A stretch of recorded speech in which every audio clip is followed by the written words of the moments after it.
And breaking news out of Washington, D.C., President Biden today became the first U.S. president to formally acknowledge the killing of more than 1 million Armenians by Ottoman Turks more than a century ago as being a genocide.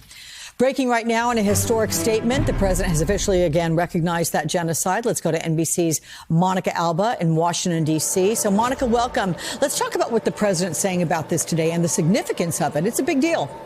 Absolutely, Alex. And that's really because every U.S. leader before him had failed to get to this level. Many had acknowledged the violence, the death of more than 1 million Armenians killed more than a century ago in what is now modern-day Turkey. But they hadn't gone so far as to label it a genocide over a diplomatic fear and concern potentially of angering Turkey, that partner in the region and, of course, within NATO. But President Biden made good on a campaign pledge to do this, writing in a statement earlier today that he acknowledged it outright as a genocide, again, as the first U.S. president to do so, saying each year on this day, we remember the lives of all those who died in the Ottoman-era Armenian genocide and recommit ourselves to preventing such an atrocity from ever again occurring. So the president did speak with Turkey's Erdogan yesterday. This was their first phone call while he was in office, and neither side included in their readout the fact that this declaration was going to be coming. The only reference we saw to it was in the U.S. side and version. They said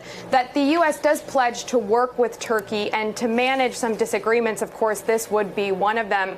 For a very long time, for decades, Turkey has denied that this is, in fact, a genocide. They've acknowledged the deaths, but didn't go that far. And we're already hearing from the Turkish foreign minister and government there completely rejecting this declaration. But really, from the U.S. side of things, this is something that lawmakers had called for. And really, this is something where President Biden wanted to send a message on global human rights, but now does enter this diplomatic dance. And we're going to get this first preview of what this may look like in person when the president takes his first overseas trip. He's going to be heading to the UK and then also to Brussels, Belgium in mid-June. And what's notable about the trip to Brussels is that's going to be taking place around the NATO summit. And on the sidelines of that, we already know that the president has committed to meeting with Erdogan face to face. So this will be among the many issues discussed. Also on that trip, he'll be heading to the G7 in Cornwall. Significant because up till now, the White House had really said they wanted to limit foreign travel given all of the coronavirus restrictions.